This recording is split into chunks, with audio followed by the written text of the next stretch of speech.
The lawyer cleared his throat, the sound like gravel rattling in the sterile wood-paneled office, and read the final, operative clause from the will. And to my son, Michael, and his wife, Sarah, who taught me the profound difference between lineage and love, I leave the sum of $217. $1 for each of the 217 times they promised a visit from my grandchildren and failed to appear. The silence that followed was more violent than a scream. My son, Michael, stared at the lawyer, his handsome face, the face I had once adored, contorting into a mask of disbelief. Beside him, his wife, Sarah, let out a small, strangled gasp, her manicured hand flying to her mouth. They had come expecting millions. They had come expecting the house, the portfolio, the fruits of a lifetime of my late husband's labor, and my own careful stewardship. They had come for their inheritance, an asset they had long treated as a future paycheck they were already annoyed at having to wait for. Instead, they got a bill. A meticulously counted invoice for their neglect. I had planned this moment for over a year, picturing it from the quiet solitude of my armchair. But the story of how we arrived here, in this room of polished mahogany and shattered entitlement, began with a sound.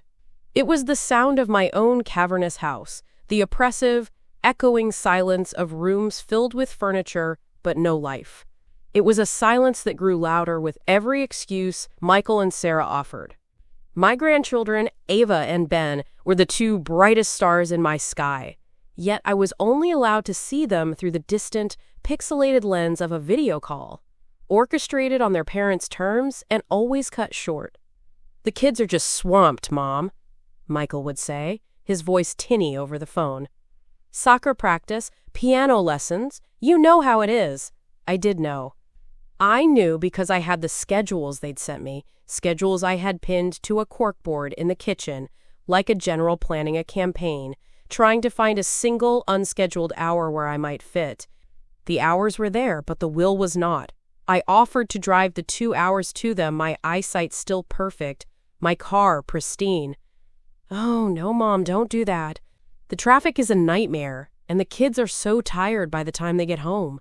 I offered to hire a car service to bring them to me for a weekend, promising to fill the time with baking cookies, trips to the museum, anything they wanted. "It's a lovely thought," Sarah would chirp, her voice dripping with condescension. "But their routine is so important. Uprooting them, even for a weekend, just throws everything off." The presents began to accumulate in the spare bedroom. A state-of-the-art telescope for Ben's 10th birthday. A beautiful, custom-made dollhouse for Ava's 8th. They sat wrapped in cheerful paper, gathering dust, monuments to a grandmother's thwarted love. I became a ghost in my own family, a name they mentioned, a duty they fulfilled with a bi-weekly 5-minute phone call.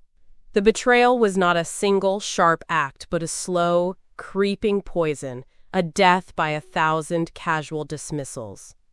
My world changed on a Tuesday. Tuesdays were when Maria came. Maria was my cleaner, a quiet, diligent woman from El Salvador, with a tired kindness in her eyes.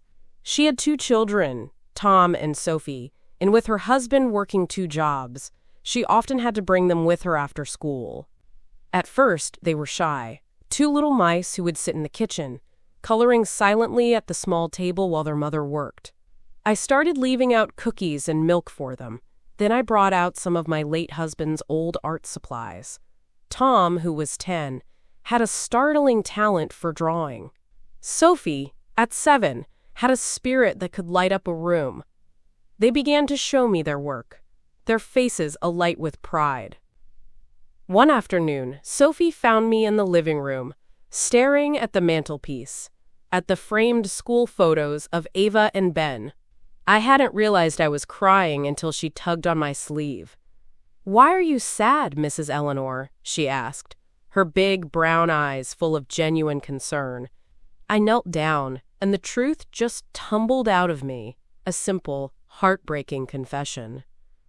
"I miss my grandchildren very much," I whispered. Sophie didn't say anything. She just wrapped her small arms around my neck in a fierce, clumsy hug. From that day on, she started calling me Grandma Eleanor. Tom, seeing his sister's lead, soon followed. Maria tried to correct them, her face flushed with embarrassment, but I stopped her. "Please," I said, my voice thick with emotion. "It's the most beautiful sound I have heard in this house in years." They became the rhythm of my week. On Tuesdays, my silent house was filled with the sound of their laughter. They would run in from school, dropping their backpacks by the door, and race to find me, yelling, "Grandma Eleanor, we're here!" Tom would show me his latest drawing of a superhero or a dragon, and I would frame it and hang it in the hallway. Sophie would tell me about her day, about the girl who pulled her hair and the boy who shared his snack, her stories a whirlwind of childhood drama that I drank in like a parched woman finding water. I helped them with their homework at the big dining room table, a table that hadn't been used for a family meal in 5 years.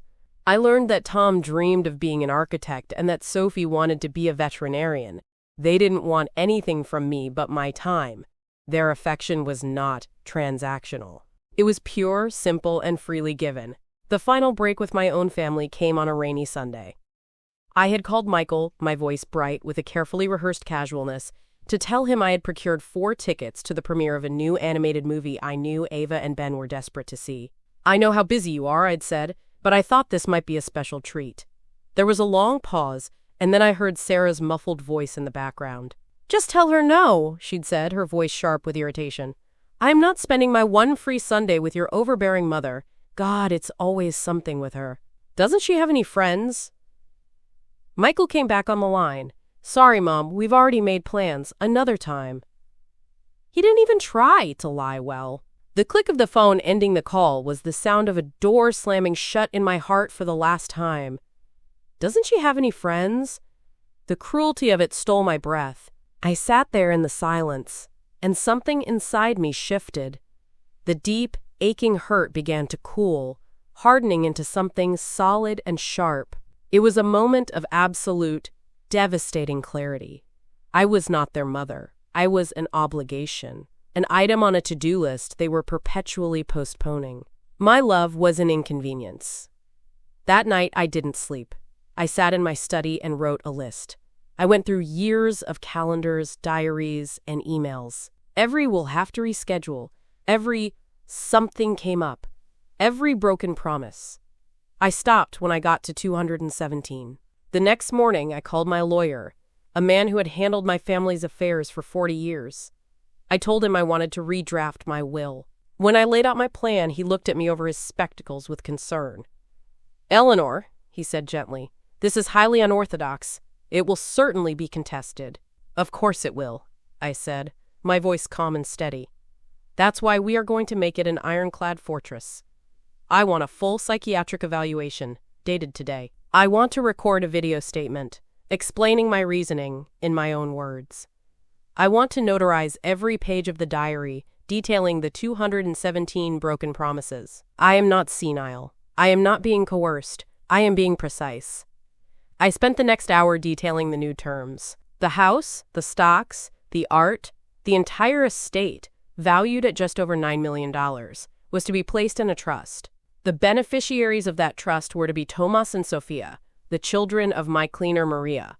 The funds were to be used for their education, their health care, their futures, to give them every opportunity I would have given my own blood. I stipulated that Maria be given a generous stipend so she could stop working and focus on raising them. I was not just disinheriting my son, I was building a new legacy on the foundation of a different kind of love. The exhilarating feeling that washed over me was not one of rage or spite. It was a feeling of profound, liberating agency. I was taking the love and resources my family had rejected and planting them in soil where they would not only be appreciated but would flourish. Back in the lawyer's office, the finality of my decision was crashing down on my son. "This is insane," Michael yelled, finally finding his voice. He shot to his feet, his face flushed a deep, mottled red. "She was a lonely old woman. That cleaner, she preyed on her. This is undue influence. We will fight this. We will drag those people through the mud." The lawyer, bless his stoic heart, didn't even blink. He simply pressed a button on his desk. As I said, Michael, your mother was very thorough. A large screen descended from the ceiling, and my face, clear and composed, appeared. I was sitting in my favorite armchair, the living room bright behind me. My video self looked directly at the camera, as if looking right at my son. Michael, I said, my voice calm and clear. If you are watching this, it means I have passed, and you have discovered that my love was not unconditional.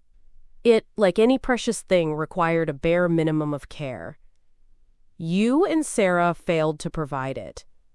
You may think Maria and her children manipulated me, but their only manipulation was to show me kindness. They called me Grandma. They shared their lives with me. They filled my empty house with laughter. They did what family is supposed to do. This inheritance is not a reward for them. It is the natural consequence of their love, just as your disinheritance is the natural consequence of your neglect. I went on to detail a dozen of the broken promises, my voice never wavering. When the video ended, the office was silent again. Michael had collapsed back into his chair, his rage extinguished, replaced by a hollow, gaping void. Sarah was openly weeping, but her tears were not for me. They were for the life of ease and luxury that had just vanished before her eyes. The lawyer slid a single thick file across the table. This is a copy of your mother's diary, along with her signed affidavit, and the report from the psychiatrist, who found her to be of exceptionally sound mind. Any attempt to contest will be futile and, frankly, embarrassing. My final act was not one of revenge. It was an act of truth. I had spent a lifetime building a fortune for a family that saw me as a vault to be opened upon my death. So I gave that fortune to the two children who saw me as a person to be loved while I was alive. The exhilarating part was knowing that right now, my lawyer was making another call, this one to a small apartment across town. He was telling a hardworking single mother that her children would never have to worry about money again, that their dreams were now funded, that the woman they knew as Grandma Eleanor had given them one last, tremendous gift. I had left every dollar to the cleaner's children, who called me Grandma every week. In doing so, I had not just bought them a future. I had bought my own peace, ensuring my legacy would be one of creation, not desolation, built on the foundations of a love that was real. And that was my story. Thanks for watching. I hope you enjoyed it. Let me know in the comments section. And please, if you haven't done so yet, kindly subscribe. I'll see you in the next story from my Betrayal Diaries.